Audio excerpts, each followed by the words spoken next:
Latour, San José Carpintero, hacia 1640-1645. Museo del Louvre, París. Óleo sobre tela, 137 por 102 centímetros. Georges de Latour nació en la ciudad de Vic, Ducado de Lorena, en 1563. Aunque no se sabe gran cosa acerca de su vida, sí sabemos que procedía de una familia noble y acomodada, y que en 1620 tenía un floreciente estudio en Lunéville, residencia veraniega del duque de Lorena. Se casó en 1622. En 1633, año en que Lorena fue ocupada por los franceses, el rey Luis XIII de Francia estuvo presente allí después de un brote de epidemia. Latour ofreció al rey una pintura de San Sebastián y el monarca se apresuró a colgar el cuadro en su dormitorio, presumiblemente como protección contra la epidemia. Latour había disfrutado de una carrera distinguida como maestro en arte sacro cuando le llegó la muerte, en 1652. Aunque su fama, considerable en Lorena, no se difundió por toda Francia, sigue siendo un misterio por qué su obra fue virtualmente olvidada hasta principios del siglo XX. Las que ahora sabemos que son sus obras fueron primitivamente atribuidas a pintores de las escuelas francesa, italiana e incluso española. Su rehabilitación es ahora completa y se le considera como un artista de genio original y de técnica de primera categoría. Los cuadros de Georges de Latour están llenos de una espiritualidad intensa según la tradición franciscana de su provincia natal de Lorena. Latour no retrata los grandes dramas de la vida humana, ni incluso el drama sagrado de la cristiandad. El jugoso impacto emocional de sus pinturas se basa en un sentimiento místico, el de que gracias a la devoción y el silencio se puede percibir la verdad de la revelación cristiana. En sus pinturas hay siempre una atmósfera de misterio, calidad muy poco frecuente en pintura durante su época. Para Latour, el mundo de la carne está hundido entre las sombras. En esta oscuridad los hombres y las mujeres se mueven, padecen y mueren. En brusco contraste, el pintor introduce inevitablemente una fuente luminosa que fija la acción y de la que todos los elementos del cuadro toman su forma y significado. El de la vida en sí aparece en el manantial luminoso, cual símbolo seguro de la presencia divina. En San José Carpintero, los personajes están descritos como gente ordinaria.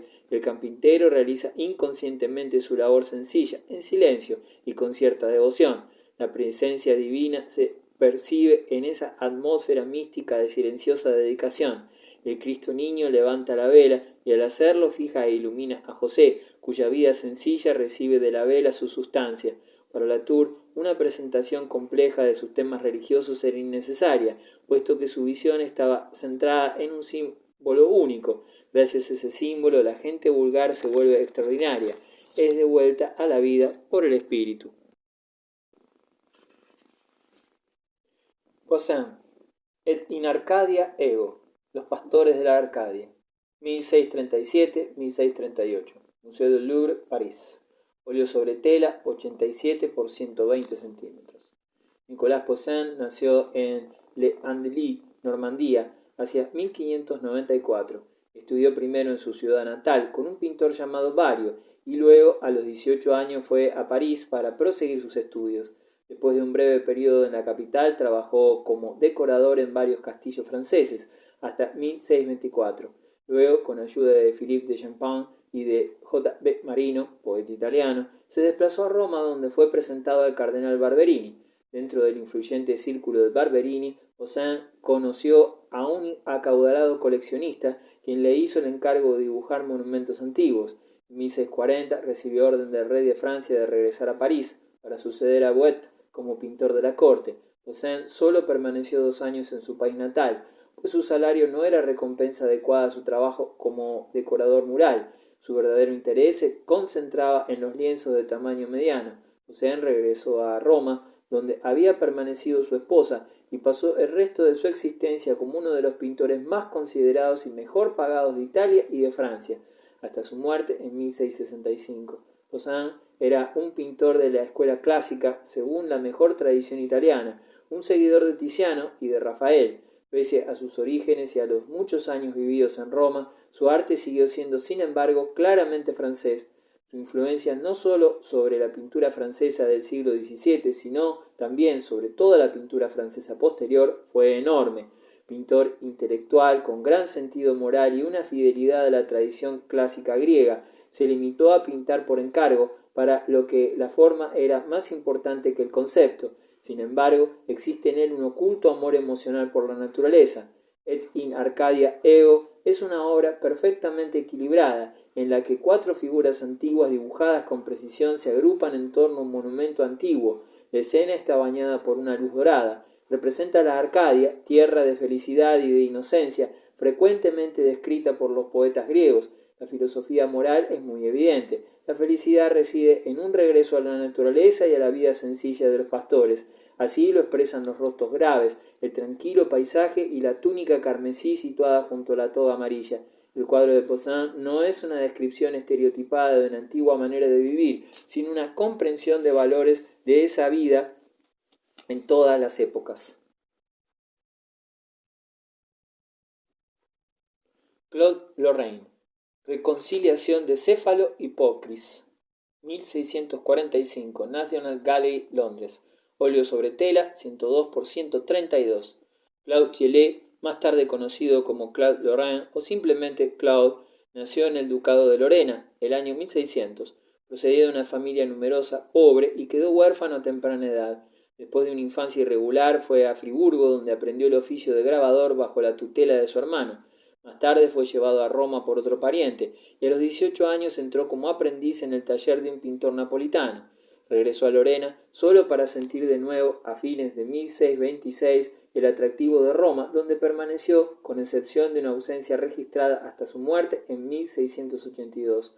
Una vez establecido en Roma, tramó conocimiento con el gran pintor francés Poussin, famoso ya. Entre los dos artistas surgió una gran amistad y Poussin ejerció una notable influencia sobre la obra de Claude. Si en 1633 las pinturas de Claude eran relativamente desconocidas, en 1638 se había convertido en el pintor de paisajes más notable de Italia. Los encargos de personas ricas y famosas afluían a su estudio. El Papa, miembros del Colegio Cardenalicio, incluso el rey de España, compraron sus obras. Su fama, ya durante su propia vida, fue tan grande que Claude se vio obligado a catalogar cuidadosamente sus pinturas con el fin de desenmascarar a los innumerables imitadores y estafadores que vendían Claudes falsos a los clientes ingenuos. A su muerte, en 1682, la reputación de Claude no disminuyó. En realidad fue considerado como el rey de los paisajistas hasta finales del siglo XIX y ejerció una gran influencia sobre Turner y otros paisajistas ingleses. Los paisajes de Claude trataban de evocar la poesía de una región, con una significación adicional, conseguida mediante la presencia de personajes clásicos o bíblicos. Para muchos otros paisajistas clásicos, la esencia de la belleza lírica era conseguida mediante un orden preestablecido de los elementos del cuadro. Claude, considerado uno de los más grandes maestros del paisaje clásico, comprendió bien ese método, pero añadió mucho más, debido a su imaginación y a una visión adecuada de las formas de la naturaleza, así como de la naturaleza de la luz en sí. Se levantaba por la mañana temprano y a menudo permanecía al aire libre hasta el término del día, en cuyo momento había presenciado los muchos cambios que sufría la luz, especialmente en la penumbra. Se ha dicho que exploró la campiña que rodeaba Roma con más detenimiento y cariño que cualquier italiano. Dominaba el arte de la observación, así como el sistema de representar delicadamente las grandes profundidades y distancias. Su utilización sutil de la luz no tuvo parangón en su época y probablemente no fue sobrepasada hasta los días del impresionismo, en el siglo XIX.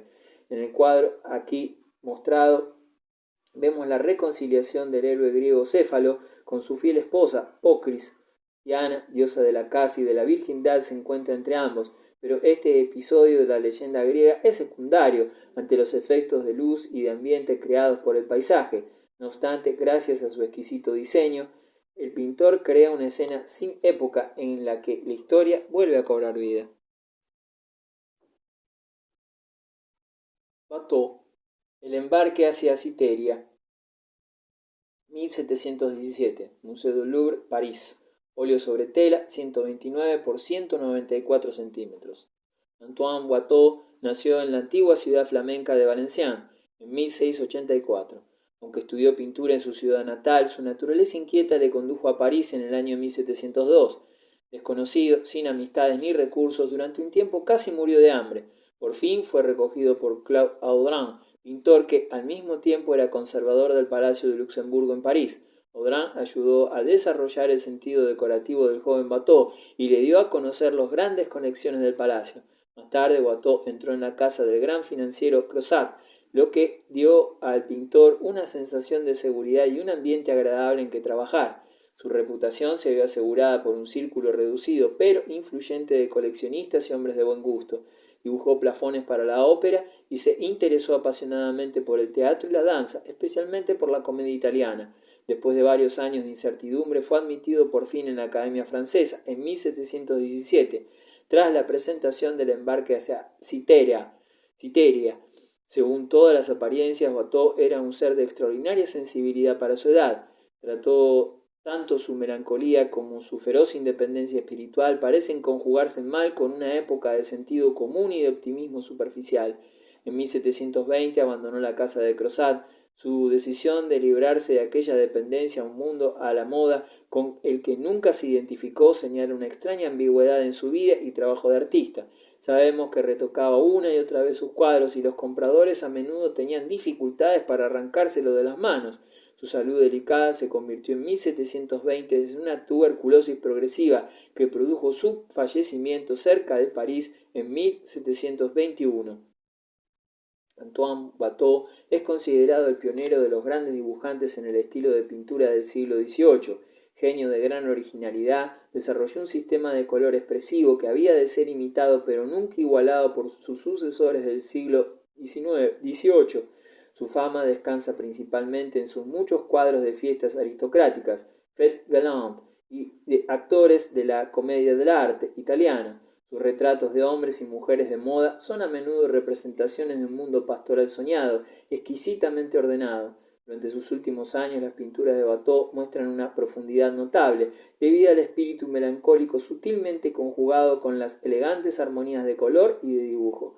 El artista representa sobre el lienzo las puras delicias de la naturaleza y la búsqueda humana de la forma de amor más pura y por lo tanto más permanente. La isla griega de Citeria fue, según la leyenda, la primera tierra que tocó la diosa Afrodita al salir del mar. En los tiempos antiguos hubo en la isla un famoso templo dedicado a Afrodita. Las damas y caballeros elegantes retratados en el embarque hacia Citeria han decidido realizar un peregrinaje hacia el amor. La embarcación les espera. El paisaje imaginario y exuberante basta para ayudarle en la elección. En cierto modo, son amantes cortesanos que tratan de marcharse a una tierra de felicidad que naturalmente yace envuelta en la bruma. De derecha a izquierda, Watteau coloca a parejas en estado progresivo de aceptación. Son captadas en un momento de su danza de vida. Esa danza revela su deseo de perfección y de permanencia del amor, pero sin embargo la isla del amor está a una distancia indeterminada, más allá de toda medida, porque la magia poética de la escena describe únicamente un sueño.